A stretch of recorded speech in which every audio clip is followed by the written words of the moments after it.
Abou-Taleb's doctoral dissertation.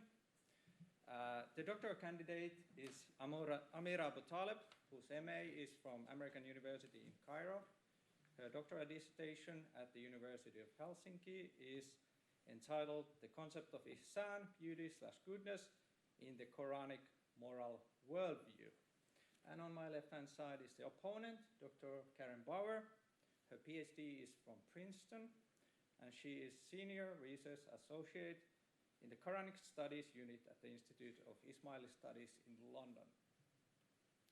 I am Ilkka Lindstedt, Lecturer in Islamic Theology. As the custos appointed by the Faculty of Theology, I declare this public examination open.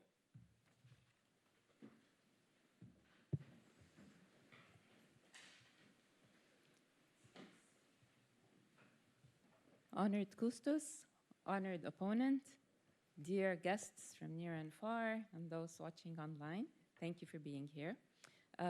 Today I want to share with you some highlights from my dissertation in which I examine the concept of ihsan in the Quranic Moral Worldview and in some tafsir or exegesis works. So I want to share with you the main question and then the methodology that I adopted before I go into the key findings and the significance of this work. So the concept of ihsan is an Arabic term that combines the meanings of beauty and goodness. It's based on a trilateral root of husn, and this fuses those two values together. And it appears close to 200 times in the Quran. And this notion of ihsan is very internalized in the Muslim culture, but not only in the Arabic-speaking Muslim culture, but also in non-Arabic-speaking cultures of Southeast Asia and Sub-Saharan Africa. However, most references to ihsan in the Islamic intellectual tradition and the spiritual tradition as well refer back to a prophetic saying, a prophetic hadith that is known as Hadith Jibreel, in which the Prophet describes ihsan or defines ihsan as the highest level of religiosity and describes it as being actually in the presence of God.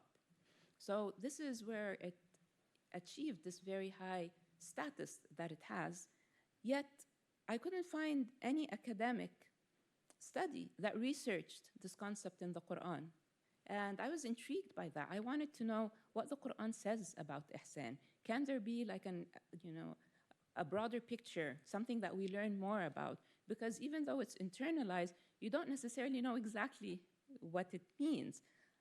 So I started by doing two parts of the dissertation, one focusing on the Quran, but also one looking at the tafsir. My methodology for the Quran, I used a textual and linguistic analysis that based on an intra-Quranic reading of the verses, which is called Tafsir al-Quran bil-Quran. So I started with the Quranic hermeneutical exercise. And what I did is I read the whole Quran, and then I plotted the 194 occurrences of the root. I've created a database of all the verses and the surrounding verses around them, and then started noting the context and the main themes and things that were related to the verses. And before I studied them collectively, I looked at each verse and studied it within the context of its surrounding verses, but then I looked at verses in relationship to one another and identified main themes that I could then examine more closely. That's my methodology for the hermeneutical exercise. The methodology that I adopted for the tafsir, the exegesis, was selecting 6 major tafsir works that span 10 centuries of time and include different perspectives. One based on mostly tradition, one Salafi approach, one a Sufi mystical approach. I also wanted to make sure that I include some modern works, so I included one by Sayyid Qutb from Political Islam, and also Tabatabai for a Shi'i perspective. And what I did is those themes that I had identified in the Quran, after analyzing them firsthand in the Quran, so I'm not influenced by what I'm reading in the tafsir, I then selected particular verses that I felt were key verses that represent this theme, and then I went and studied what the interpreters have said about those verses. And these verses don't necessarily have the same morphological pattern as the, like this infinitive of ihsan, but they're different morphological patterns that all have the same root and all carry that same meaning of beauty and goodness. So for the key findings, I'd like to start with what I found in the tafsir and then complement that with what I found in the Quranic hermeneutical exercise. So with the tafsir, even though there are 6 major works, there were a lot of course, peculiarities about each work, but there were also some common threads. And I wanted to focus today on those common threads. And one way that I thought would be an informative way to categorize was by the commonality of the way they interpreted ihsan based on particular styles or particular context of verses. So what I categorized were 4 main categories of verses. The first type is the verses in the Quran in which the root husn or the ihsan, I'll just say ihsan from now on to make it easier, appears in relationship to the creator and to nature. In those cases, the general theme of the interpretations have all defined ihsan or interpreted ihsan in terms of magnificence, in terms of utmost beauty, of almost like majesty type of a thing. And this is how generally the interpretation of ihsan when it came to creator and creation was understood. The second category is the area in which ihsan appears as a command in the Quran for different social contexts, particularly like when dealing with people that are the elderly, like taking care of elder parents or dealing with people who are less fortunate in society. In those cases, most of the tafsir works interpreted ihsan as a call for empathy, a call for human compassion, a call for tolerance, and other-centered type of love and care. And that was kind of predominant across all of them. Many times, of course, they repeat, the call for ihsan by saying it's a call for ihsan without unpacking it. But in many cases, this was it was about the sense of brotherhood and sisterhood and, camaraderie between human beings. The third category became interesting because it was those verses that dealt with the command for ihsan in the Quran in cases where there's conflict. And in this case, I found 2 different kinds of interpretations. One is when the conflict was more at a personal level. So in cases, for example, where the Quran commands ihsan in cases of divorce. In this case, the predominant view of the exegesis was that it's a call upon the husband to uphold fairness and justice, to pay the wife her financial dues, not to tarnish her reputation. So it was very much aligned with this idea of justice and fairness. However, in verses in which the Quran advocates or commands ihsan in a public conflict, like in times of battle, for example, then the interpretation changes to becoming ihsan being defined as an act of faith, being obedient to God, following God's path, without really me as a reader able to grasp what they mean exactly by that. It felt to me like there was a conundrum somehow that the exegetes didn't, or tried to overcome or tried to reconcile, since it's a verse that speaks about that battle and at the same time commands ihsan. So it was mostly about the notion of having faith. And then the fourth category were verses in the Quran that have just an abstract moral call, a general moral call for ihsan. And verses like these are examples that say, manifest ihsan and God will reward it multiple times. Of course, I'm using, a lay translation or interpretation here, without actually it being in the context of a verse that speaks about a particular social circumstance. Those kind of verses in general in the Quran, I've noticed, receive the least amount of exegetical traction. It's just general, and what happens in most cases with the exegetes in these situations is that they simply in 1 or 2 lines say this is a call for ihsan, or ihsan means to be a muhsin, which is to enact ihsan, but it's not unpacked further. So what I realized is by looking at the exegesis, the ways that they had described ihsan carried those notions of beauty and goodness within them, but they were all very practical based on the context of the verse that they were in. And for those of you who may not be familiar, the traditional approach to exegesis, Quranic exegesis, is a very linear approach. The Quran has over 6,000 verses divided by 114 surahs or chapters. So the exegetical work would start with the first verse in the first surah, Al-Fatiha, and will end with the last verse in the last surah, and try to interpret each one either individually or within the context of the immediate surrounding verses. The aim is not to look at a holistic perspective, but rather to interpret the verse itself. So I wanted to complement that with a holistic reading of ihsan verses in the Quran. So what I did is I selected those themes that, the prominent themes that came out, and then I started analyzing them in relationship to each other and within, of course, each theme. And it soon became apparent to me that they were pointing to a holistic ethical framework that exists that places ihsan at the heart of this moral paradigm. I called it the ihsan paradigm in the Quran. And the best way for me to describe it is that it's a complete and comprehensive system that is based on 5 key tenets or points or principles. And what these are is that in the Quran speaks of God, the Creator, as being the ultimate ihsan. So the ultimate beauty and goodness is God. But then other verses talk about all of creation being endowed with ihsan, with beauty and goodness. And it's many verses in the Quran, actually tens of verses in the Quran, beyond even the concept of ihsan, call upon human beings to ponder and reflect upon nature, to contemplate the nature around them, whether it's at the macro level of the stars and the solar system, or at the micro level of the seed and the soil.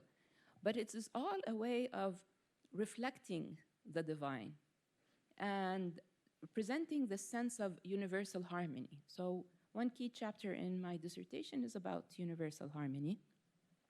And the chapter following that, I talk about these tenets of the ihsan paradigm. And so just like ihsan is endowed into all creation, including the creation of the human being, then comes the third principle or point, whereby the Quran commands people to reciprocate the ihsan that has been endowed into them by manifesting beauty and goodness, or manifesting ihsan upon earth. And it's interesting that the Quran juxtaposes that with fasad, which is an Arabic word that gives the connotations of decay and corruption and transgression. So by manifesting ihsan, a person is offsetting the imbalance that exists. And this is a clear mandate. As a matter of fact, the Quran has a very clear mandate and many examples, but one of them is a clear call for adl and ihsan, or justice and ihsan. And then the cycle continues by showing verses that show ihsan being the criteria upon which human beings will be assessed. So the amount of ihsan that somebody puts out in this world is the criteria that God will use to judge this person at some point.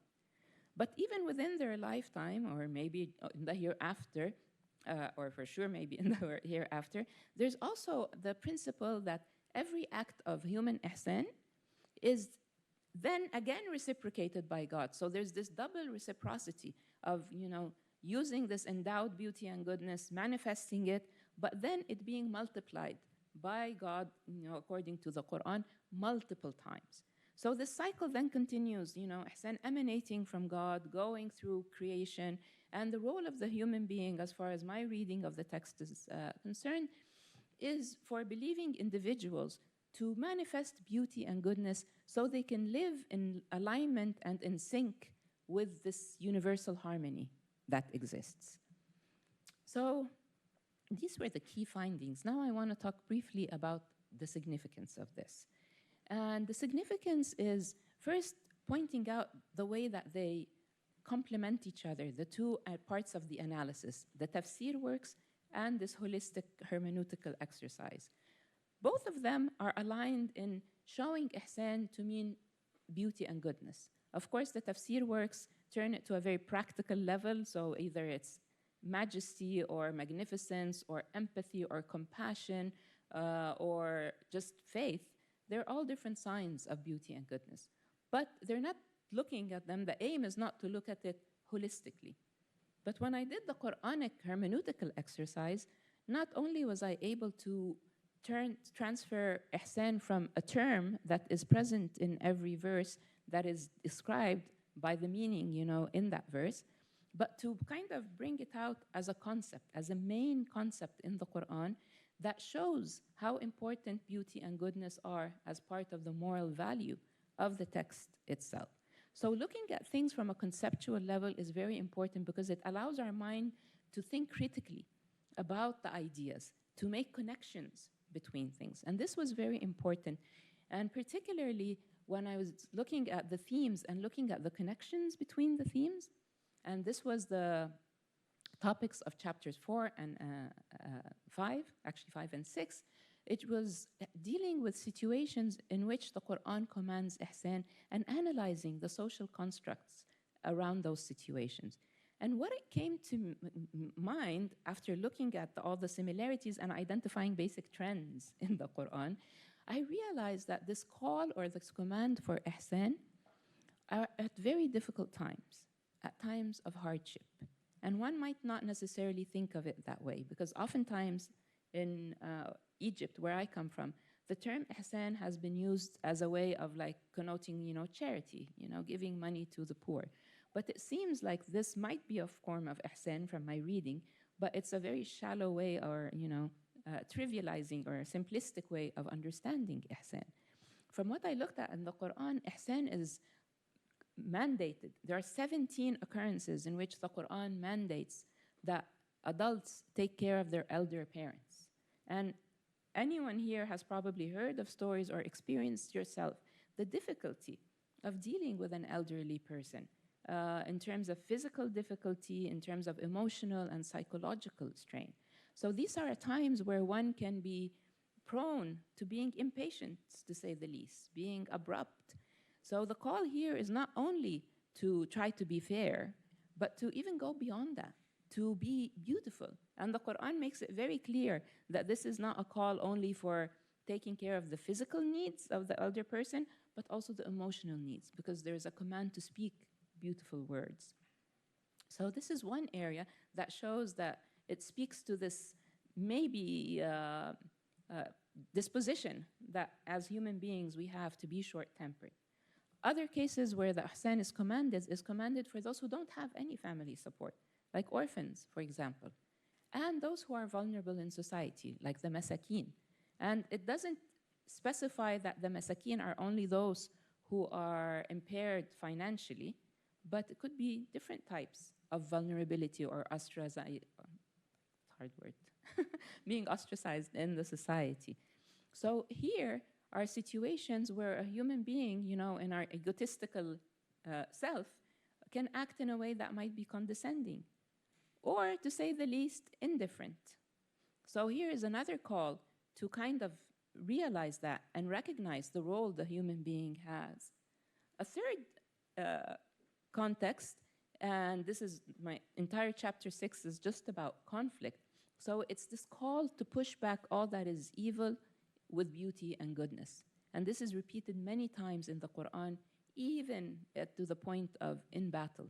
Now here, of course, could be a human tendency, whether it's a personal argument or a collective battle, to be filled with anger, with rage, with guilt, with desire for revenge. So here again, the call for ihsan is not only asking to uphold justice, but to put forth, what is beautiful and what is good. And what I'll end with is this idea that, again, looking at ihsan from a conceptual perspective and allowing those abstract values of beauty and goodness that permeate the Quran to be seen as abstract values is important, because then this activates the moral agency of every individual. You don't have to only rely on the tafsir to know that in a situation of divorce, that a man only has to, be financially fair. It could be much higher than that. There is no level to the extent of the moral ascension. So when you look at it in an abstract form, then you are able to also evolve with the moral consciousness of societies across time. We know that, even though there's a lot of conflict and hatred in the world we live in today, but there used to be torture museums, we have torture museums that show us how people lived before. So we have to take into consideration that there's a moral ascension in a way. So by keeping this conceptual framework, you're able to keep aspiring to move up, not only as a society, but even at the individual level. What one person is capable of in terms of ihsan today might simply be not doing injustice. Maybe in the future, it would be much higher than that. So I felt like this was a very important takeaway from this dissertation. And I appreciate your time for listening to this.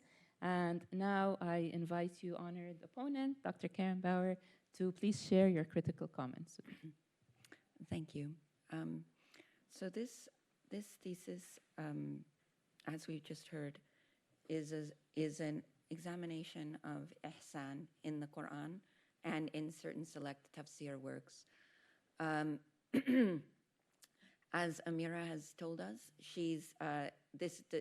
such a study does not already exist. She's fulfilling a gap in the field, and in the studies of the Quran,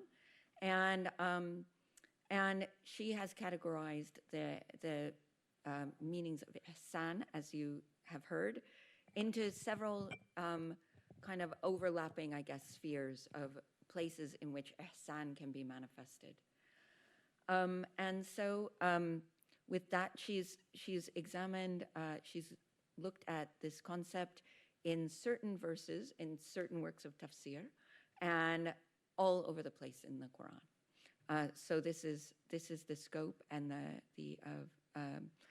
the aim of the dissertation was in part to understand whether there was a gap between the tafsir tradition, exegetical tradition, in case people don't know the term tafsir, I mean the tradition of commentary on the Quran. In part, she wanted to understand whether there was a gap between this commentaries and what's actually happening in the Quran, a gap that in fact she identified. And she also wanted to explore the concept more thoroughly within the Quran. So that is what that is my summary of what she has accomplished here. I'm part of what she's accomplished. So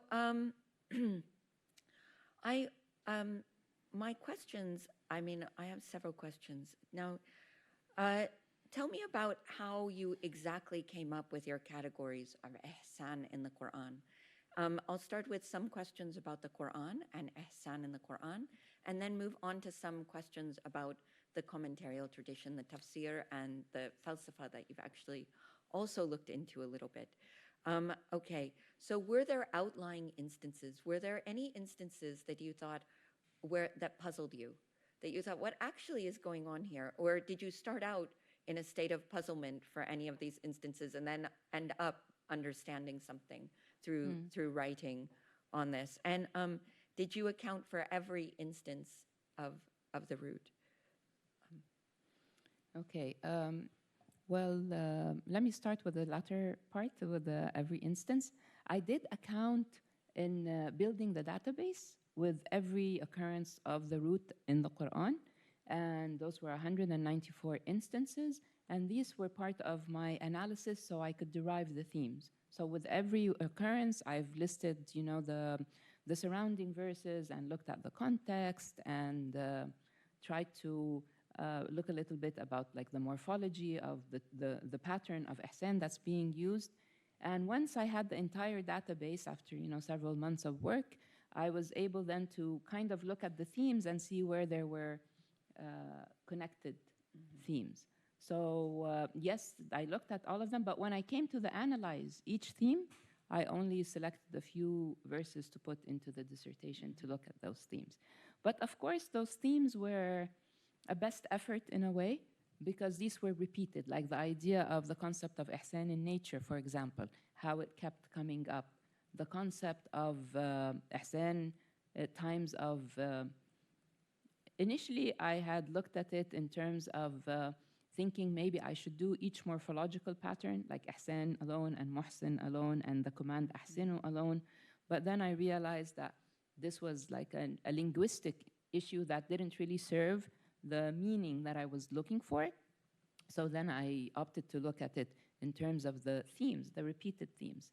And of course, there were parts where things were mind-boggling, particularly, just like that's why I said maybe the mufassirin had, or the exegetes had a conundrum when it came to this call for ihsan in battle context. Because there's a call for battle. It's not saying, you know, don't go to battle. It's saying go to battle and, you know, uphold justice and ahsinu, and manifest ihsan.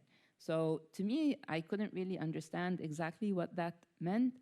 At one very high moral ground, it might be, it's all really about this notion of dealing in situations where there's an unequal power dynamic.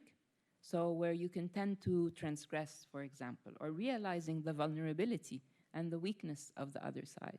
But this didn't come at all when I was looking at the tafsir, that notion. And it was all about either just upholding faith, and in some cases, such as in Ibn Kathir, for example, that part of the call for ihsan in a battle verse was not even addressed. It didn't appear in the interpretation. So yes, these were things that I thought about and initially wasn't sure if I can tackle them, but I wanted to present it and put it out there. I don't know exactly what it entails in terms of meaning, but this is part of the contribution as well, is to open up that question area and what can it possibly mean.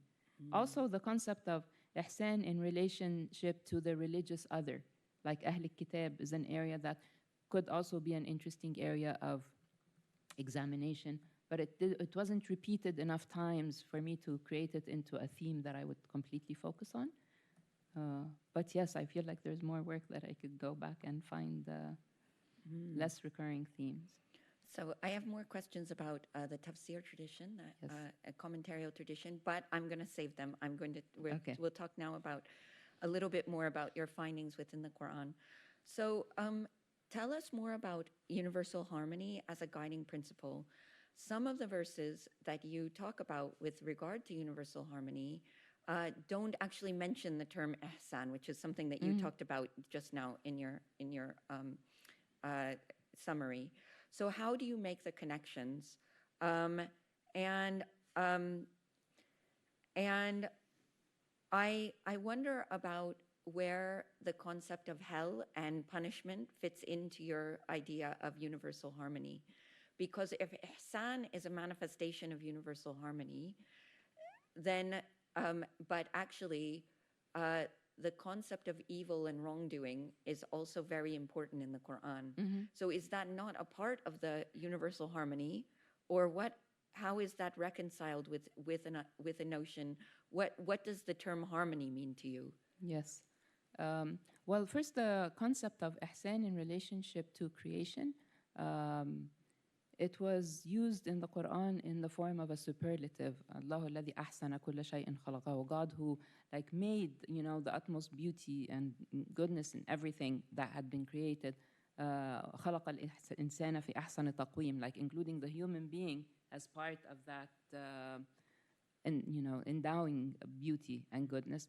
And of course, there are verses about تبارك الله أحسن الخالقين, which is describing God as the utmost beauty and goodness. But then there were some key verses that made me make that connection.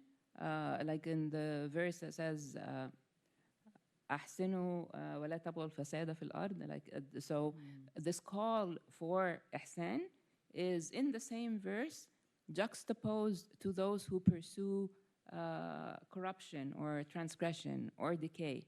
So it became clear to me that it's pointing to a situation of two sides of the spectrum. On the one hand, there's ultimate beauty and goodness, which human beings can't achieve. And on the other hand, there's this idea of corruption. But then the verses in the Quran that speak about many, many verses beyond ihsan that ask human beings to, or the readers or the listeners to contemplate, the cycle of nature, the night and the day and the moon and the sun and the flowers and the colors and how everything has a beginning and a lifespan and then it ends. And it's this call to have this wisdom and to reflect upon things, but it's also a call to be able to discern God. And that was one verse that was a good example. Another good example was in Surah Tabarak, not Surah Tabarak, sorry, Surah Ar-Rahman, that starts, speaking about the heavens and how everything is meticulous and how everything is based on a very perfected level of, scale, precision. And then the verses go on, and they do speak about hell. But then the only command that exists in that entire surah is the command for ihsan. So that to me was another reference of like the way to uphold this mizan, because there is a command to uphold this balance, and then there's a command for ihsan. So I felt like the flow of universal harmony and being maintained through ihsan was clear in the examples that I was looking at. But your question about hell is very interesting, because the Quran also speaks about human beings capable of obviously good and evil all the time. And in Surah Al-Shams, وَنَفْسًا وَمَا سَوَّاهَا فَأَلْهَمَهَا فُجُورَهَا وَتَقْوَاهَا,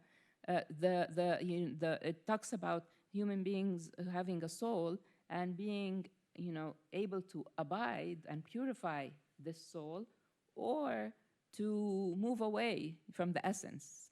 And it's not, I said or in English, but that's wrong, because the verse itself says and. It doesn't say or. And that was one thing I noticed in some of the tafsir, that interpreting it as either or.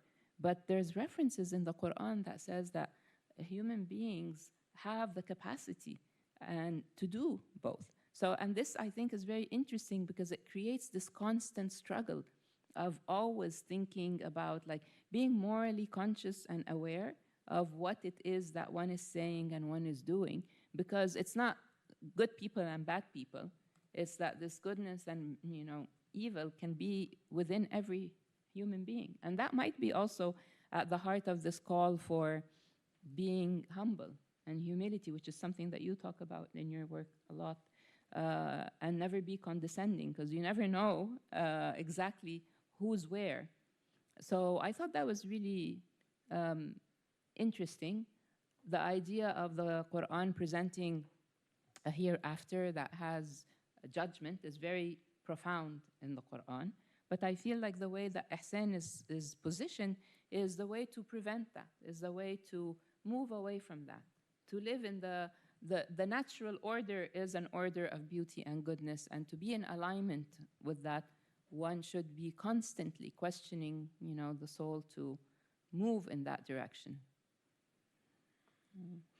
And so do you think that the ihsan then plays a role in judgment in the end? Yes, because, and it appears in more than one verse in the Quran, where it says that God will, like in Surah Tabarak, the second verse, it says that God will judge people based on the level of ihsan that they put out. And this is repeated more than once. So without saying any particular, type of ihsan, it's just ihsan in a general abstract form. And this is why I feel like it places the moral burden on the individual, on the human being, to think about every situation and see how one can act or say what is more beautiful or good. And maybe that would entail not saying or not acting, I don't know. And you mentioned that there are higher levels of goodness possible. And do you think that that's also something that's reflected in the concept of judgment? Like, is there a judgment on, about those higher levels? I can't answer that, obviously, from the research that I've done, because I didn't focus on the notion of judgment, per se. But I did note this idea of ihsan being a higher moral ideal. Mm-hmm. And what that entails, like the examples that I was giving of times of difficulty. I mean, it could be very easy that we think, that goodness is just to abstain from being, mean or oppressive or transgressive or unjust. But the Quran doesn't only say that. It says, al-adl wal-ihsan. It's adding to it and choosing something that could have been easily just about khair, like goodness, but use of ihsan is very telling. So I felt that this shows this level of hierarchy. And in another area as well, the Quran has several verses that talks about God's love and who are privy of God's love. And I wasn't really surprised when I realized that the group of people who are called al-muhsinin, those who manifest ihsan, have the highest repeat of verses about being the recipients of God's love. So it kind of all came into the part of that ihsan paradigm. So to build on that last observation about God's love and the muhsinun or the muhsinin, I'm interested in how ihsan is connected with other concepts in the Quran and how you see those connections, like taqwa or like the other people that God loves. Yes. And so do you think that that's all one group of people who are manifesting these different things at different times? Or do you think that there are people who are, how is it connected with, how is ihsan and specifically those who manifest this beauty and goodness, how are those concepts connected to the other things that God loves? I'm glad you asked that question because that would be my postdoc, hopefully. I would love to investigate that further. But God, in the Quran, God speaks of the love for, those who are patient and those who are purified, al-mutatahhirin. And of course, taqwa is a main ethical theme in the Quran that also hasn't been sufficiently studied in my view. And I feel like there's definitely a relationship. I can't assess what that relationship is right now, but there is a verse in the Quran that speaks of those who are believers and have taqwa and repeats belief and taqwa, but then ultimately shares belief and taqwa and ihsan. And to me, that looked like very hierarchical, but I couldn't necessarily explain what was behind it because I haven't taken the time to really analyze taqwa in a holistic, methodical way. I would love to do that. And I don't know what the answer is. That's part of the intrigue. I would assume that those who manifest ihsan are also capable, of course, of taqwa, but I don't know the dynamics of it. But it's a very interesting area of study that I would like to pursue. And with the people who are manifesting ihsan, so taqwa, for people who don't know in the audience, is a kind of God-wariness or God consciousness, or even if you go back morphologically at the idea that you protect yourself from God's punishment by doing good works. Okay, and so that's for those of you who don't understand. Yeah, thank you for pointing these things out.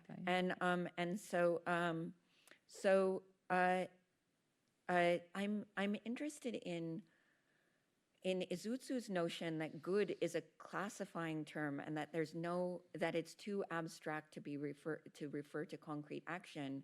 But actually, I feel that what you saw in the Quran is that there's a lot of concrete action connected with what is ihsan, what is goodness, and who are the muhsinun, who are the people who are doing this, who are being good and beautiful in their conduct.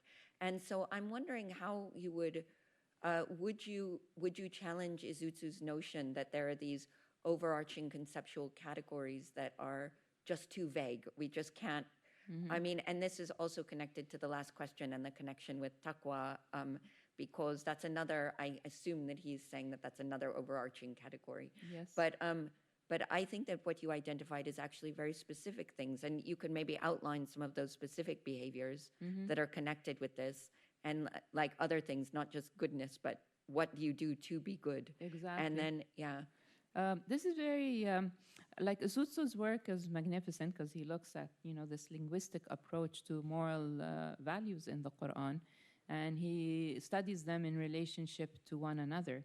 But he does explicitly say that he doesn't, really spend time with, those general almost sounds like fuzzy terms of, good and bad. And he says actually that the Quran doesn't have an intricate system about that, but it's more about believers versus non-believers, and it's about the pre-Islamic notion of jahili, which he describes in many ways, but it's mostly like being rash and impatient, and as juxtaposed to, the Islamic notion of hilm, which is being patient and understanding and slow to react and wise, and has many different ways of describing it.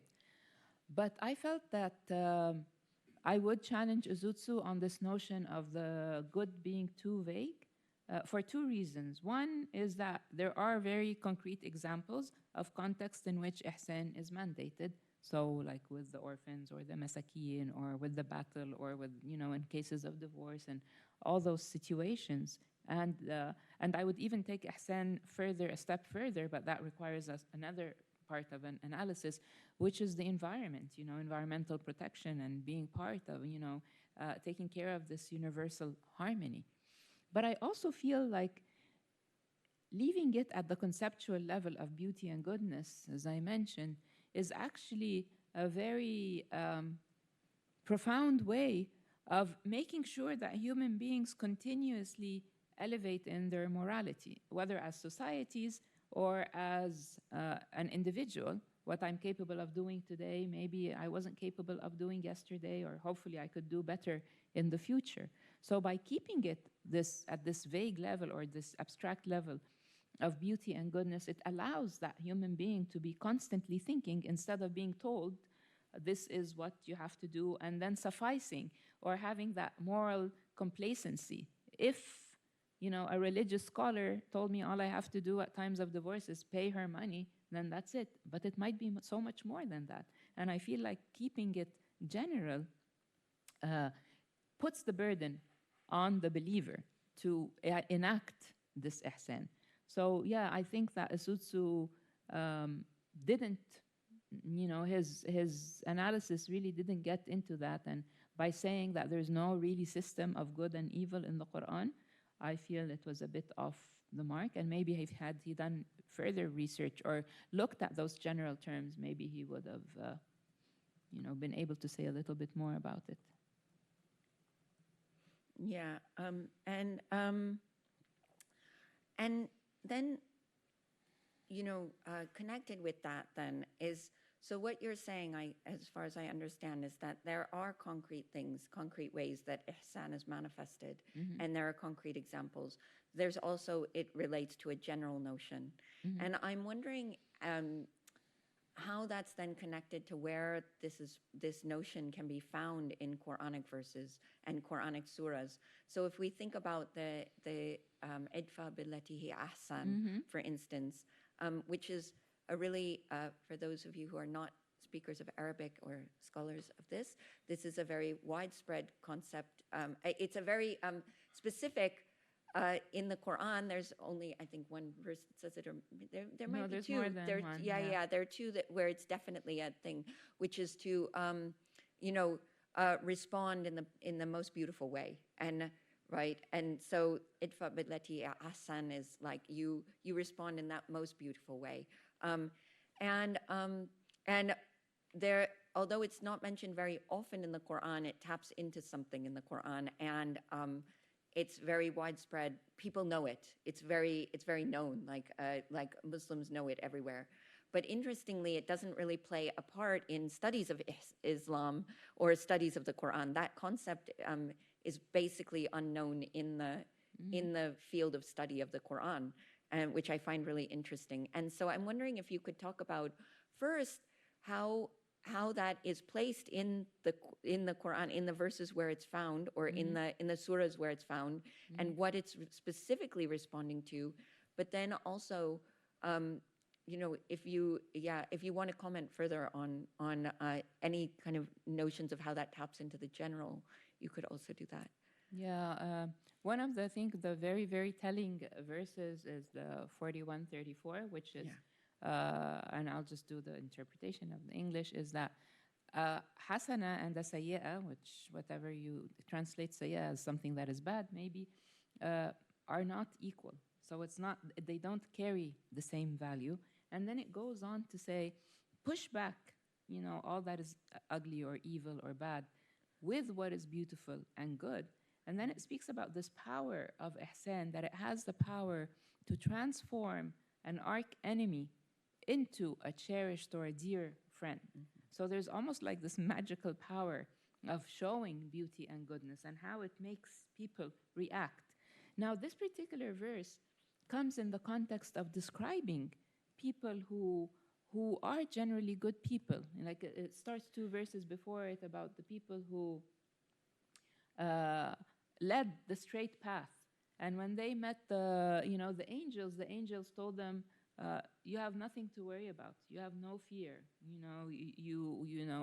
And gave them this news that heaven awaits them, and saying that we've been with you throughout your life, and we will be with you in the afterlife. And then it talks about again a notion of ihsan in the verse right before this one, which says, "Man ahsanu qawlan mimman da'a ila Allah wa amala salihan." Who can say better or more beautiful speech or words than those who call for the path of God and do righteous deeds? And then it talks about, and it says, وَقَالَ إِنَّنِي مِنَ الْمُسْلِمِينَ, and says that I am a Muslim. Of course, this is a whole area of debate, what it means, because the Quran refers to Abraham and Jesus and those people also as being Muslim. So that's another debate, and Ilkka can be the best to inform us about that one. But so it builds upon that. It builds this notion of ihsan as being part and parcel, and maybe this speaks to your previous questions of how does it relate to other terms. So here there's this notion of the straight path and doing righteous deeds, and this is the means of calling towards God, and these are the people that will never, will not fear, will not suffer. Not meaning that they won't suffer in the world, because I think also part of the Quranic message is that there will always be things that happen that are good, and there will always be things that happen that are bad, and actually that both these things are trials. And this is something that, Karen, you were mentioning in your, which I thought was really interesting and really close to what I've been trying to say here, is this idea that it's really all about this idea of a test, that everyone has to constantly be thinking and be aware of their moral standing, and that when you get a lot of goodness or abundance, that's also part of the test. So. And tell us about your translation as beauty as well. Is there a connection between like moral beauty and physical beauty? I know that the houris at some point might be described in these terms. And is this beauty in the Quran contrasted with actually ugliness, or is it contrasted with evil or badness, like you just mentioned in that verse? Yeah, that's actually something that I had given a lot of thought. The idea of beauty being intrinsic to this notion of ihsan was no struggle, because I tried to look at, I know Arabic lexicons, came about after the Quran and were maybe informed by the Quran. So I also looked at earlier poetry and to see, the notions of this root, what it means, but also looking at it in the Quran itself and seeing how it describes nature and how it describes God and God's attributes, what are known as the 99 divine attributes. Collectively, they are Asma'ullah al-Husna, like the most beautiful and good names of God. So it wasn't hard for me to see the beauty in ihsan in many parts in the Quran. But then the opposite of it was a problem with the translation, because in the Quran there's like khair and shar, which is goodness and like evil, and oftentimes ihsan is juxtaposed to su', or something that is sayyi'ah, which is bad. But I felt when I translated it into English, bad, that it lost some of its depth, because bad in English doesn't necessarily mean evil. Ihsan also is a feature that of like this aim for perfection, of excellence. And it could be with a skill, somebody that does their skill really well, whether it's a painting or a piece of, building a machine. If they do it well, they say, ahsant, you did it well. So bad could be simply not doing something, with the highest level of excellence, but it doesn't necessarily mean that there's an evil element to it. But when I was reading sayyi'ah in the Quran, I felt like it was deeper than that.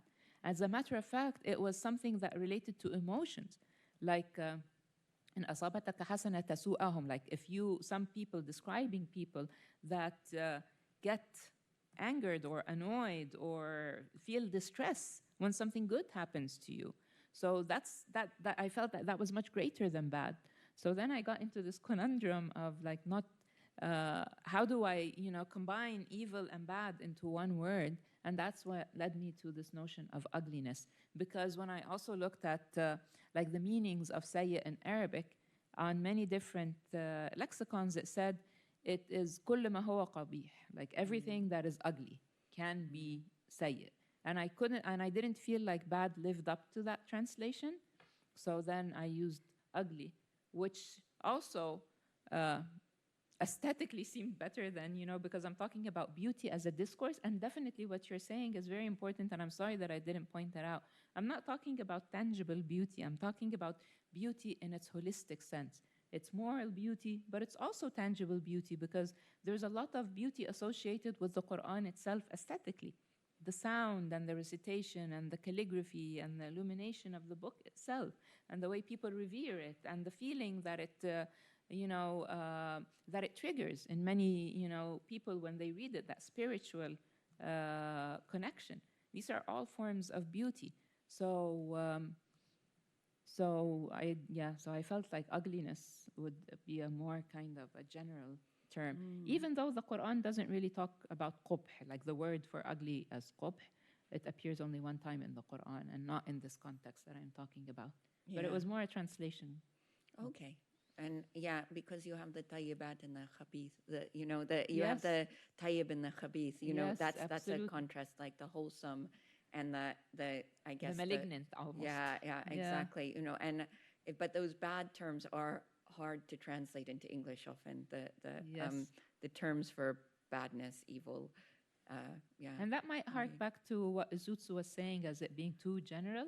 I mean, there is a problem when dealing with those terms, but we can't just kind of, put them on the side and say, okay, they're not relevant because they're general. Well, I think that actually some more recent research, like Holger Zellington has written a book now on the law from the Bible to the Quran, and it's called Beyond Israel, and he talks a lot about purity and this idea of, and he talks about the tayyib as well, like as being kind of wholesome, and these concepts are often actually quite concrete. In fact, in the discourse of 7th century Arabia, sometimes they're very concrete.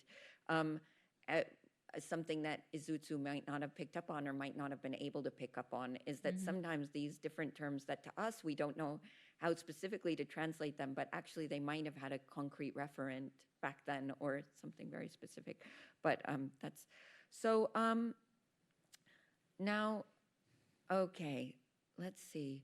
So I think that I'll move to a few questions about the tafsir tradition and the wider Islamic intellectual tradition.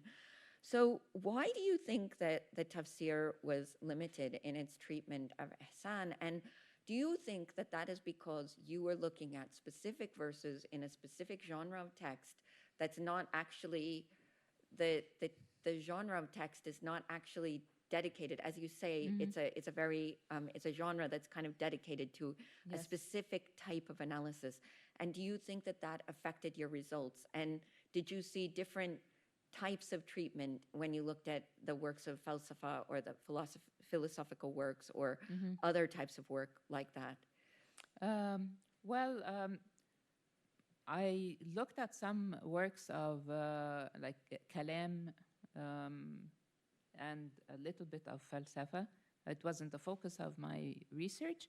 And particularly in the Sufi tradition, I felt that there was a lot of reference to ihsan and many like mystical and esoteric meanings to ihsan that mostly, fall back to the hadith, but they also reference some verses in the Quran, but not in a kind of a holistic or a methodical manner.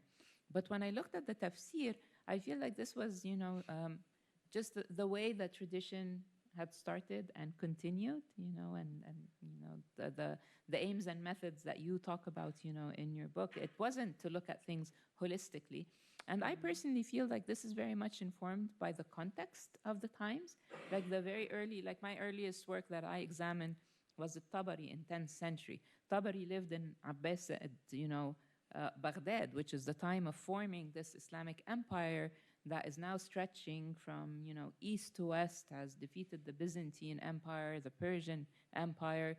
And there's a practical need to go into those nations and for people to understand more about the religion. They don't speak Arabic, and, making Arabic the official language, having a post system, all of that, which happened in the Umayyad time. But I felt it was all part and parcel of that empire building, of trying to be very practical, of trying to say, here is the verse, this is what it says, to the best of our knowledge. And nobody really claims conclusive, knowledge, of course, because the Prophet himself didn't really interpret all of the Quran. So I felt like it stemmed from a very practical need. And it was at the time of the formation of the schools of jurisprudence, and they kind of spoke to each other, because it's jurisprudence is built on the first premise of usul al-fiqh is the Quran. So they had to look at the interpretations of the Quran. I think it was much more to the point than what we are trying to look at now. And maybe this is a modern phenomenon to look at concepts. And I'm not saying that a mufassir like Tabari or Ibn Kathir or any of those wouldn't have like a larger perspective of what ihsan is. I'm sure they did, because they were scholars, and not only of tafsir, but many of them were philosophers and wrote books on other things as well, like history, for example, in Tabari. But maybe that wasn't the objective of working on the tafsir.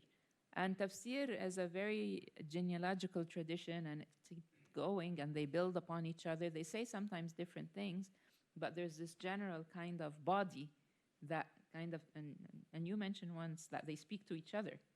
And so I think this is very much evident and should not, it's a point to be reckoned and to, appreciate the value that it offers, but also to be complemented with other aspects of study. Yeah. And so I actually had two other questions about the Quran, but I didn't realize that. This actually speaks to what you were just saying about, the connection with fiqh and the kind of the way that the intellectual traditions then grow from the Quran, right? Okay, so you've said that there was a disconnect between the fiqh, that is the legal tradition that developed in the post-Quranic period and that has influenced even laws today in the Muslim majority world, and certainly laws by which Muslims might conduct themselves no matter where they live. This is a tradition that has had a wide-reaching influence, even though it's very scholarly. And you noted a disconnect between that tradition and the akhlaq, the kind of moral tradition, or you can translate that if you like. And I'm wondering if how you relate that to, is there a relationship to the Quran itself and to actually, you made a separation between law and ethics, and you relied a little bit on Raymond Harvey, who talked about going beyond justice, or beyond doing something that's beyond just justice. And I'm wondering then, what is the concept of justice that you can go beyond it, and in the first place? And then also, is there a different way that we could frame that, or is there an intrinsic divide between something that is just, or that's just law, and then something that is moral goodness? And I'm wondering if you could speak to that. Yes. First, let me start with the Quran. I think that the Quran doesn't have a lot of verses that carry like legal ramifications. As a matter of fact, some studies say that it's less than 10% of the Quran. But whenever these exist, it's always the underlying objective is an ethical one. Like even with the Quran in verses that don't speak about, things related to the law, there's always this moral element that ends the verse or ends that group of verses. So I think very much the law is in the service of ethics within the Quran. So I think any rift, if such a rift exists, is a human function. And I don't think it was a human function that is intentional. I think, as I just stated, the usul al-fiqh or the principles of fiqh are based, number one, on Quran, and then on hadith, and then on consensus, and then on analogy. So it's very much informed by the Quran. And Wa'il Hallat speaks oftentimes that the morals are the infrastructure of this whole jurisprudence tradition. But what I'm saying here is that the mufassirin or the exegetes, they did not systematically look at ethics as a component of the verses that had those legal references or the ahkam. It seemed from the tafsir that there was much higher focus on the legal element of the verse, like the verse that says الطلاق مرتان ثم إمساك بمعروف أو تسريح بإحسان. Like divorce can happen twice, and they either stay together in what is commonly known to be good, or you let go in beauty and goodness. The tafsir predominantly, if you look at all the Tabari, for example, you might find 90% of the interpretation talking about the legal or hukm about divorce twice, and what does that mean, and what does it entail, and how can it happen, and what is possible and what isn't possible. But this notion of tasrih bi ihsan, or let go in beauty and goodness, receives very little space or coverage or share of tafsir, if I may say so. And I feel like this eventually might have led to like this, and maybe this is also because of this practical need, that it spoke to a time of building an empire and with a focus on ahkam. But I have no doubt that those people, when they looked at al-ahkam, they were informed by the morals and the ethics. I think the problem stems in modernity, when we now take rulings that were created over 1,000 years ago and forget, and not pay attention to the moral underpinning or the objective of why this ruling came about, and continue to apply that ruling, which ends up defying the moral and the ethical objective of the verse itself. And this happens frequently in different areas. Most, pronounced, that, to me, is areas relating to gender and family law, Muslim family law, and laws that relate to divorce and to custody and inheritance and issues like that. I mean, they don't live up to the values of humanity that people hold today. And if I'm saying that the Quran calls for beauty and goodness, then this is the ultimate. It will continue to grow as human beings elevate morally.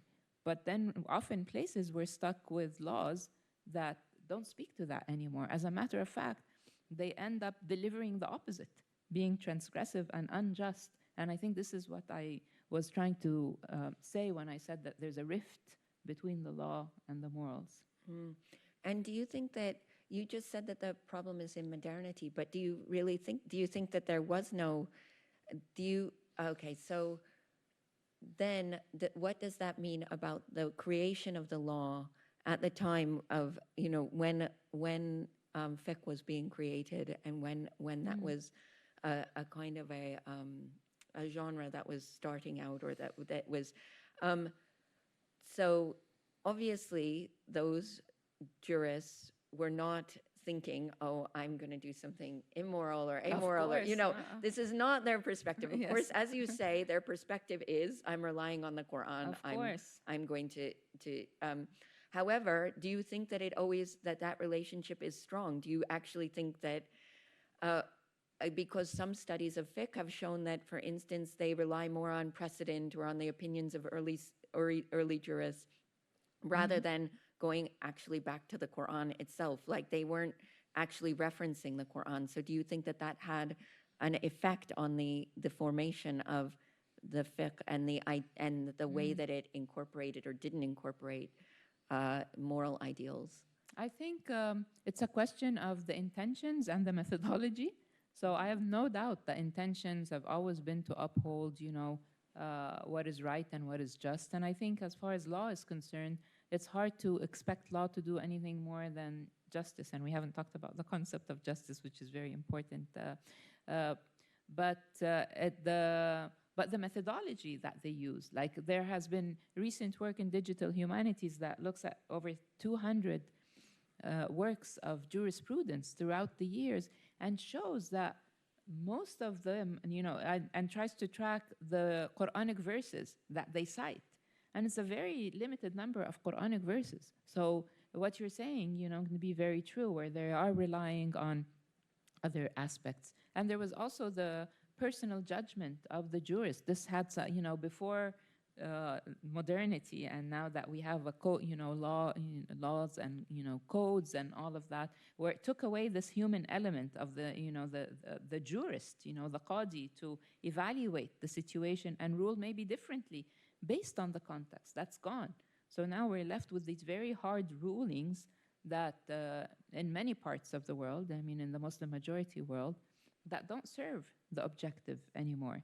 So I do think that the intention was always good and they looked at morality, but also there is this issue that gender wasn't a category then. It wasn't something, a lens to look through. It was based also on the context of the time and the society and how it operated and the households and how women needed, women were vulnerable and needed protection. So it spoke to that. But what ended up happening, my understanding from my research, is that a lot of the reason why was kind of fell behind, and we stuck to this is how it's done, and I think this is really problematic. So do you want to talk about a little bit about the concept of justice? Yes, I do, and it's very interesting because the way I understood adl is this notion of justice or fairness or equity. But then came the question of, is there something even, can something exist that is above justice? And what I'm trying to argue is that mere equity or equality, and equity, which is a step above it even, which is substantive justice, I don't think the Quran only aims for that. I think the Quran aims for something more, to give of yourself to others, to take it upon yourself to be that force that, offsets the imbalance. And I think this is very profound, in the Quran, and particularly from the study that I've done on ihsan. But then I didn't have the terms exactly of how to translate it again in English. In Arabic, there's al-adl and there's al-qist, and different terms that refer to notions of justice or equity, and different scholars, Niveen Reda, for example, and Umayma Abu Bakr talk about qist as being that practical justice, as a tool to achieve justice. It's the idea of the substantive justice. It's not mere equality, it's something different. But then how to translate that into English became also a problem, for me. And I also wanted to make sure, and I hopefully managed to convey that it doesn't marginalize justice. It builds upon it. It builds upon this idea of, obviously, all communities would agree, technically, theoretically, even though we don't necessarily see that in real life, that people should coexist together and act in fairness. But the Quran doesn't only stop there. It says something more. No, go out of your way and help someone else. So how to translate that into English, I don't know, especially when you speak now of the concept of justice being like this overarching concept, I don't know. I think it would be an area that I'd have to analyze a little bit further. And yeah, it's complicated because of course what ends up happening is you take one thread and then it's connected to these other threads, and so it's very hard to kind of get through one without a kind of this approach that it takes into account the others as well. But yeah, so yes, so I do think that the fiqh tradition did kind of build on that idea of doing things in a better way, you know, with the different categories in fiqh. But I do agree with you that in the end, the way that they categorized things was not necessarily really reflective of the way that the Quran categorizes things. And do you want to comment on that anymore? yeah, I feel like part of it misses the spirit of the Quran from what I've been reading, and I'd love to do more studies about, you know, taqwa and other ethical terms. But at least from this one study of looking at ihsan, I feel like this is not the rhetoric or the discourse, you know, that we hear. Either in, you know, Muslim majority context, this is not the discussion when it comes to religion. It's oftentimes geared towards jurisprudence. And actually, if you look at the Islamic intellectual tradition, you'll find that the bulk of the production is about jurisprudence, and not necessarily, even if it's at some point in time is informed by morality and morals and ethics, that doesn't really come across very much when you are, you know, looking at the texts. Or to, of course, non-Muslim majority contexts where we, you know, there's Islamophobia and all this hate and discrimination and all of that. So in nowhere is this discussion of the values and the morals of the Quran pronounced. Yeah. Okay, so to go back to the universal harmony, what do you see connections, or what connections do you see between the works in falsafa or those other works in akhlaq that you looked at and what you see in the Quran? Because if you said that it was not until Fakhruddin Razi that ihsan as an internal essence of goodness was introduced in certain interpretations. And what do you make of this? And do you see it as an internal essence of goodness? Yeah. I think Razi was one of the few who tried to define ihsan as this notion of beauty and goodness, even though he doesn't offer a clear definition. But he contemplates the difference between al-husna, for example, and ahsan and ihsan. And he speaks of them in terms of something general and something more particular, but he does acknowledge that they are forms, of beauty and goodness. The other exegetes, I didn't mean to say that they didn't realize it was a form of moral goodness, but the way they described it wasn't a very clear, open description that here is the interpretation or this word means that. But the way that they interpreted it in general, whether they meant compassion or tolerance or looking at the harmonious elements of the universe, that existed in their work. They just didn't try to interpret or define the term. It was only Razi who, attempted to say something about that. And also in Sayyid Qutb's work, in one of the footnotes, it says that ihsan is this bigger concept, mafhum. Right. But the rest, they only really apply it to the situation. And even Razi, it was only once or twice that he mentioned that. But the rest of instances where ihsan is mentioned, he also tries to give it a very practical implementation. This was interesting when juxtaposed with the universal harmony, when looking at the philosophers, trying to read some of the work of Farabi, for example, or Ibn Sina, or even later works. And this is a lot of metaphysical elements there. And some of them speak of this macro and microcosm approach, where there's the human being is a mirror to everything that happens on the macro level.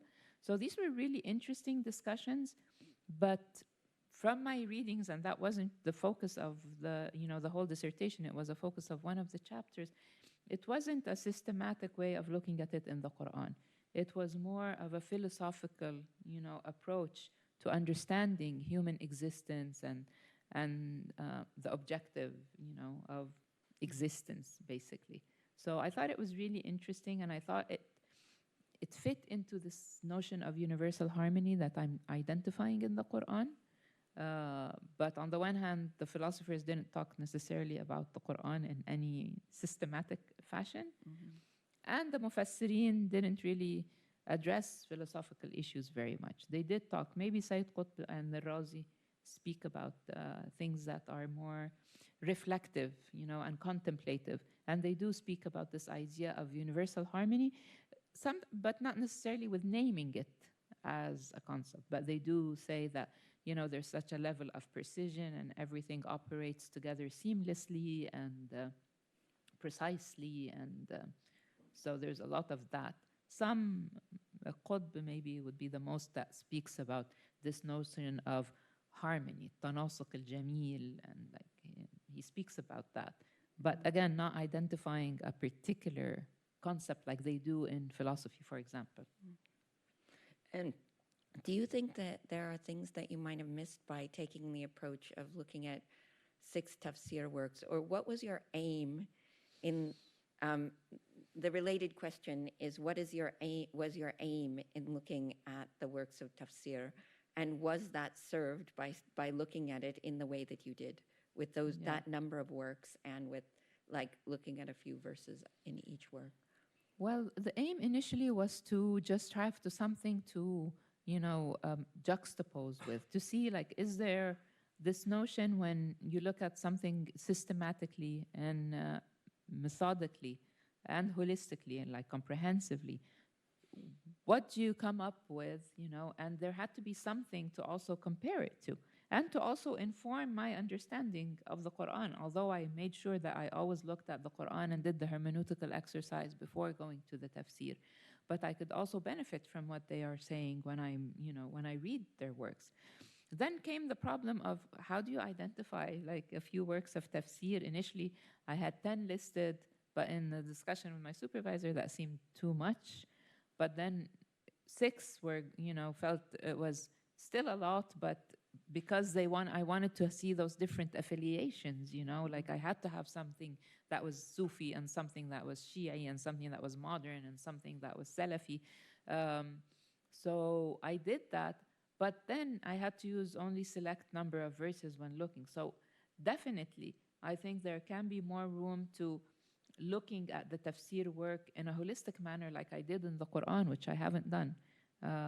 So my analysis of the tafsir are based on those verses. So there could also be areas in other verses that they spoke about ihsan more, elaborately than that I missed because it wasn't in the verse that spoke about ihsan, So there definitely could be that. And there could definitely be works that, and there are many, many works, obviously, of tafsir that require further study. But I think based on the parameters of the dissertation, it was, a doable mix to do tafsir and to do Quran and to stay within those parameters. Did you expect to find what you found? What did you expect when you were looking at them? I really didn't have expectations because I hadn't studied tafsir very much before, other than, of course, reading, works, by you and by Mulki about gender issues and by different people. I've been interested, but I haven't analyzed, the tafsir work per se before. And so I didn't have much expectations, but I was surprised at the variance in the way ihsan is being interpreted.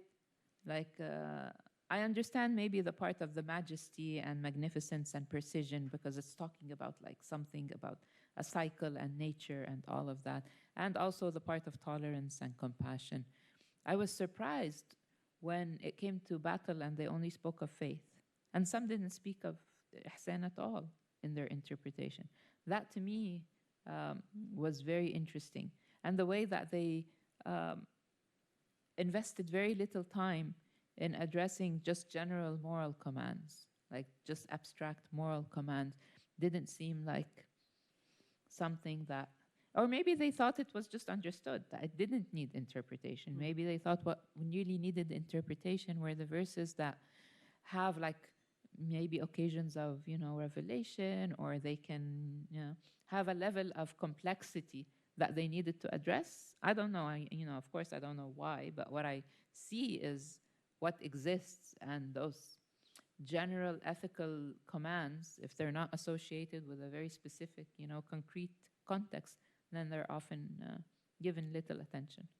Yeah, it's very telling, isn't it? It's very interesting that they left out the ihsan in battle, because Yes. of course it's very key. Yeah. This is a key part of your moral comportment, and so to do like undertake just war, if you would, right? Like you could, to put it in, frame it in the modern terms. Of course, that must be what the Quran is saying. Don't overstep. Don't do these things that are really So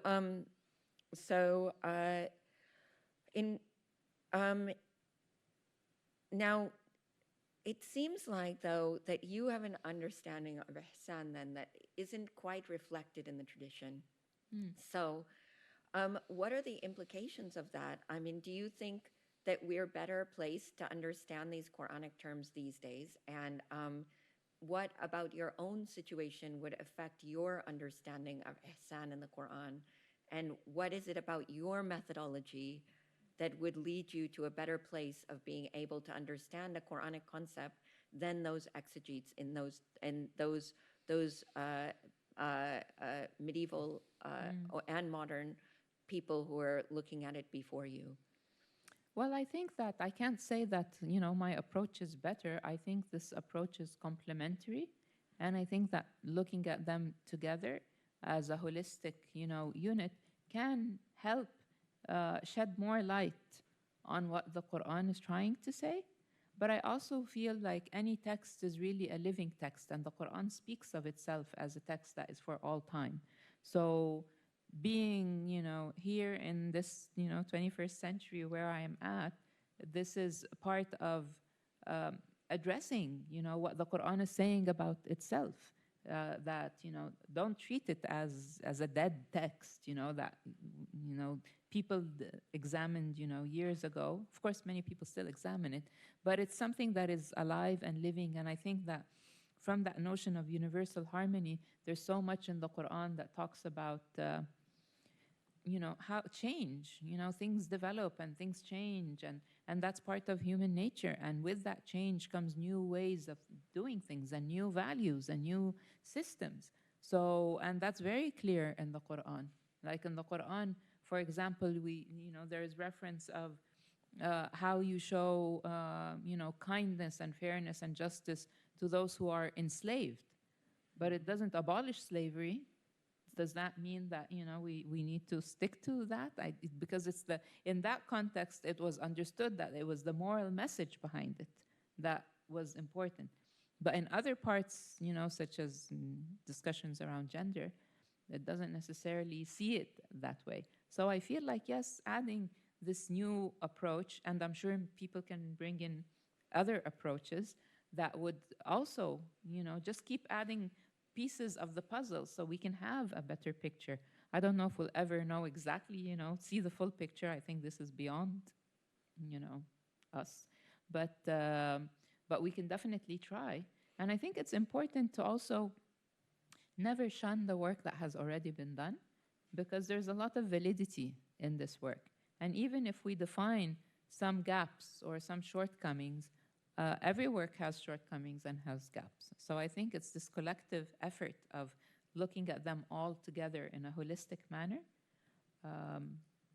without a hierarchy, would be probably better to understand. But do you think then, but that would imply to look at, okay. So, but do you think that it's possible to judge those works and how closely they came to, is it possible to say, well, wait, no, this one is actually wrong in its approach? I mean, if we look at them all holistically and we accept that this is there's a difference between saying there's a tradition of interpretation and these are the Yes. range of interpretation, Yeah. and saying all of these are correct possible meanings, right? And which side of that do you come on, or how do you respond to I that? wouldn't say that they're wrong, but I would say that sometimes that there are gaps that can be very misleading. Like take, for example, the tafsir of Ibn Kathir, which according to, Pink's study and other people's studies say this is the most commonly distributed tafsir in the world today. Yeah. Now, Ibn Kathir tends to be very to the point and brief, and a Salafi approach that has to find precedent in, the tradition that has already been said. But he's also the least to address ihsan of the 6 tafsir works that I've looked at. And in doing so, like he doesn't, his interpretation doesn't address ihsan in battle, for example. It's as if that part didn't exist in the verse. So by doing repeatedly that, it's doing a whole disservice to the ethical, world of the Quran itself. If somebody who doesn't have access to the Quran, for example, or doesn't read Arabic and is only accessing the Quran through the interpretation of Ibn Kathir that's now translated into so many languages, what message are they getting? And I think this has very serious and, dire ramifications. But I wouldn't say that what he said was wrong, but what he omitted was problematic. And it might have been more from a practical need of, maybe he saw those areas that, talked about values and ethics as, common knowledge. I don't know the reason. But what I know is what we see in front of us, and I feel like it's definitely diluting the moral message of the Quran.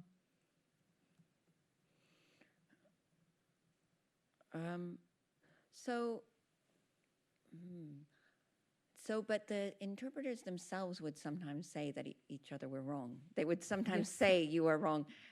When I think about Ibn Kathir's interpretation of the daraja that's between men and women in 2228, I think it is, or 229, he said it was a degree in this world and the next that men have over women, right? So I just want to press you a little bit on this question that maybe it's always an omission and maybe they're never wrong, because I think sometimes Tabari said, for instance,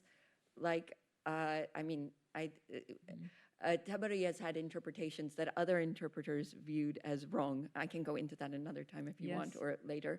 Yeah. But I think that within the tradition, there's room for interpretation.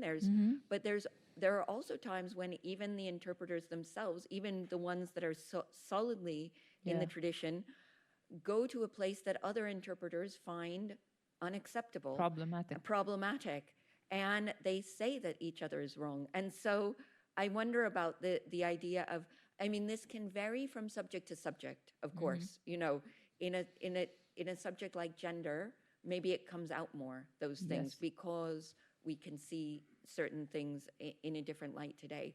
And maybe in a concept like ihsan, because there's a kind of a more universality to certain aspects of it, maybe it doesn't come out as much.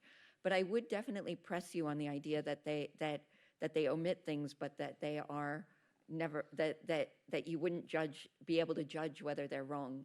I'm wondering about that. Yeah, I guess maybe it stems from my own belief that I could never really access what the Quran absolutely means. I do this intellectual effort and put in, research and rigor to say this looks like, with all this evidence, that this is what it's pointing to. But I'm not claiming that I have access to what the Quran actually is trying to say. This is to the best of my ability and the best of my knowledge based on the scholarship tools that I have. So I think this is maybe why I find it difficult to say that someone can be wrong, because I'm not claiming that I have the truth.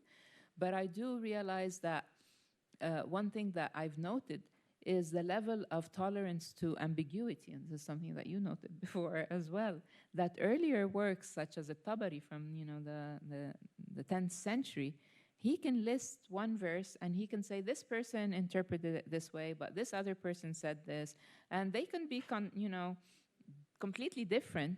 And he doesn't have any issue with that. You know, at the end, he usually says, in his opinion, linguistically or for any other reason, like, this would probably be the more probable reason. But he never claims conclusive, ownership of what the Quran actually is trying to say.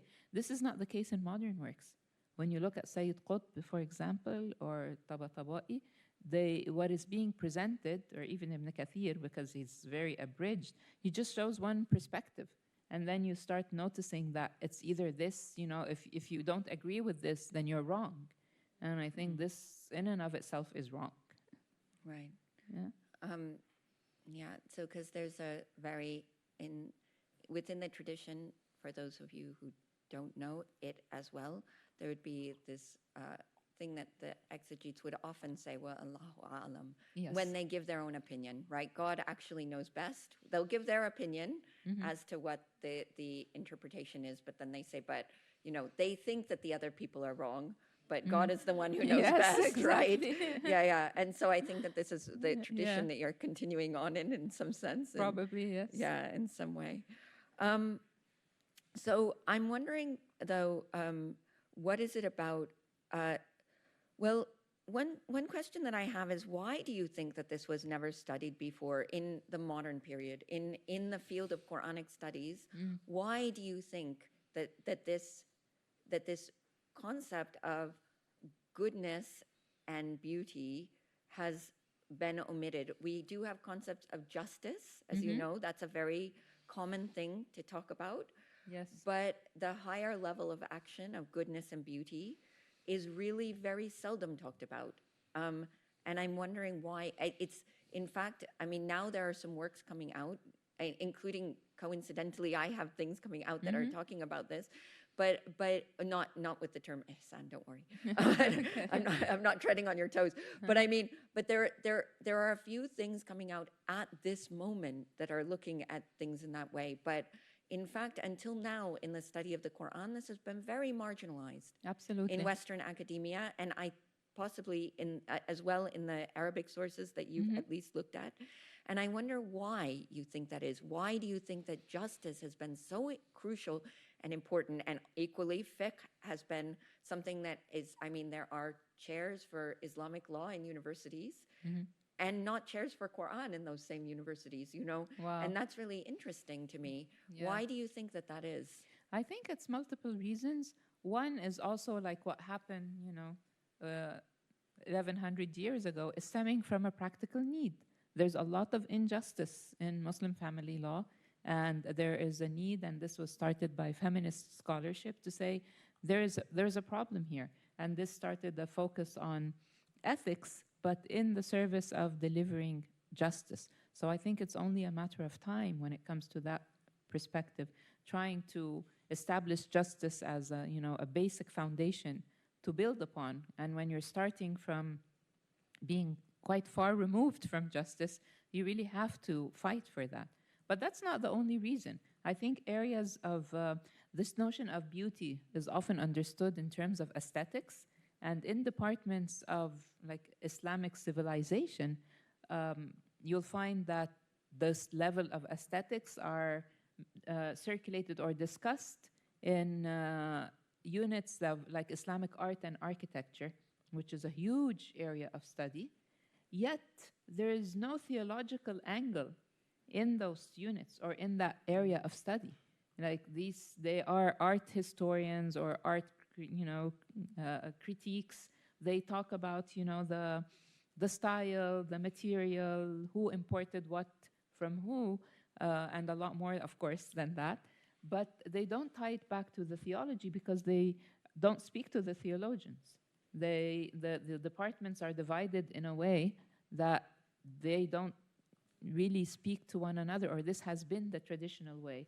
And if there's a theological impression on something that is artistic, then this is almost shunned, because then they're bringing in something from outside the field. It's a factor of the highly specialized, fields of study that we're in. And to become an expert in this field, then you only stick to this field. And so I've seen that as, a big problem as well.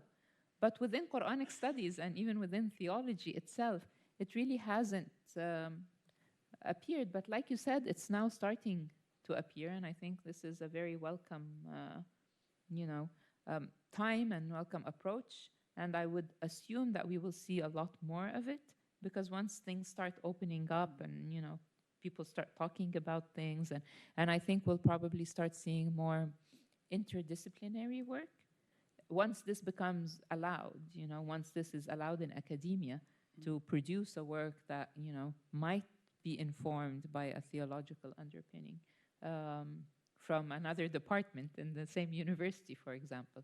So I think it just hasn't been the time. I think for a long time, there hasn't been that focus, and then the focus on justice, I think, is understandable to me, because it's a basic need that has to be met. But then little by little, other things start coming up. So you think that that actually the study of the Quran has mirrored things in the Quran itself, where the first foundation for things is justice, but then there's a higher level, and then that's never been, people haven't gotten round to that because they haven't studied it, or because they just had to focus on the justice first. Is that what you... Absolutely. And maybe it also takes a level of moral, transcendence to say that, we reach some level of justice to move beyond it, even, in academia. But I have hope that, this becomes a more, at least it opens up a new discourse of discussion, talking about the Quran, whether in Muslim majority or non-Muslim majority, just bringing that element. I would assume that some people are gonna, look down upon it at first and think like, what is this? Because it's so it's so almost alien, which is odd considering all the, the beauty and the aesthetics in the Quran in value and spirituality, and like I said, the calligraphy and the oration of it. But I would assume that it will be something that will build up. We shall see. And I hope it maintains an academic rigor. Yes, and speaking of that academic rigor, how do you think that these studies of the Quran that focus on the way that the study of the Quran has been conducted reflects notions of academic rigor within academia and the kind of, you mentioned the kind of siloing off into departments as though the texts themselves have those divisions, yes. right? Which is not always true, or people have those divisions, yes. right? Yeah. And so do you think that notions of what can be studied rigorously have also played a part in that? Like the idea that certain things can be studied in a way that is rigorous and other things are just, because that's what Izuzu was saying, right? I mean, he was saying that this is just too vague and fuzzy. Yes. We can't get into it. That's not something that can be studied with rigor. So do you think that that's an underlying reason that this hasn't been studied? Possibly. And I think there's also the fear of like somebody not being, objective enough. Yeah. But every place is a positionality. Everyone comes from a context and a background. And then the assessment is based on the research and the rigor of the methodology itself. So I think that this probably stems from that fear, but as more and more work is produced that is academically robust, I think that would eventually give way to more interdisciplinary work. Just don't know how long that would take. So where do you see your studies as going? You've already mentioned that you would like to do a postdoc and focus on hopefully taqwa and go even deeper into ihsan. But what are there bigger implications to this work that, in your opinion, like what would be the best scenario for you for the impact of this work? Well, I think the impact is really polyvalent. Like there's so many areas that can, I think, benefit from other research and, along with my research, of course, that speaks about this interdisciplinary approach. Like you said, it's as if the text itself is divided, the Quran, between, okay, this is only recitation and it's beautiful that way, but you can't think about it in terms of it has nothing to do with the moral values that are in it. And nor are people so segmented, we're complete human beings, we like to do research, but we also like to look at art and, we like beautiful things. So I think that I would like to be able to present my work in fields that can benefit from it. I've already started working a bit with, with gender and speaking about this notion of beauty as a step even that transcends, fairness and equity or justice. So that can be used to say, to help push and change laws that if the laws are unjust and they are claiming that they are informed by, Islamic fiqh, then by them being unjust, they're not even allowing the people to aspire to the moral mandate of the Quran itself, of ihsan. So in that aspect, I think it can be useful. I think it can be useful to open up just the discourse to speak about issues related to beauty. And I feel also like in the past, few decades, as the Salafi and the Wahhabi mentality had spread across, the world, basically, I feel like there was a shunning to all things that were related to, beauty and pleasure, and there was much more focus on terror and fear and what's wrong and all of that. And I hope that this, subsides, because this is not what the Quran says. The Quran says, enjoy the pleasures of life, but don't get, to have that temperance that you were talking about. And to be, always aware of where your moral standing is. So I think that was one of the reasons behind it as well. I'd like to speak to that. I'd also like very much to speak to this idea of art and, theology, how there's like this tremendous field of Islamic art. It's a very rich tradition that very little work is being done about. How is that coming, how does that align with the Quran, or what is it saying, or the philosophy behind it? And I feel like this is an area that I can hopefully contribute to as well. And maybe more things as they come, I don't know. But for my postdoc, I would like to focus more also on the other ethical concepts in the Quran. And do you see this as having any potential impact outside of academia as well? Do you see it as spreading out, so to speak? Yes, I see it has potential in both with, non-Muslims and with Muslims. Just having that discourse open up and having that angle being discussed, like if I often tell my students when I teach, if you ask the first 100 people down the street, to name the first 3 words that come to them when they hear Islam, whether they're in a Muslim country or a non-Muslim country, beauty will not come up, and one of those 3. And I'd like to, participate in that public discourse to make it come up, and not force it, but to show how it is part of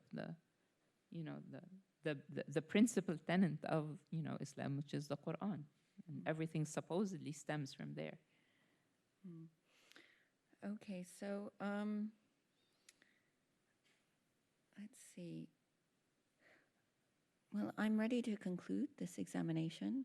So now do I stand up and then make a statement, or do I? Okay. So I have to. We can stand. So I make a statement that is summarizing. Is that right? Okay. So in this doctoral dissertation, Amira Abou-Taleb has examined the notion of beauty and goodness, moral goodness, in the Quran, ihsan. Her work is filling a gap in the field that has not been filled before. She has undertaken this with scholarly rigor and has endeavored to look at not just what's going on in the Quran, but what's going on in the Muslim tradition, and address the gaps that have existed in that tradition, and even a little bit of maybe why those gaps might exist. So this dissertation, I would propose to the faculty that this dissertation be accepted and that she has passed this examination. I'm satisfied with the answers that she has given. She's shown a thorough command of what's going on in the Quran and what's going on in those works that she's examined in the tradition. And so well done, Amira. Thank you. Thank you very much. Would any member of the audience like that have any questions or comments?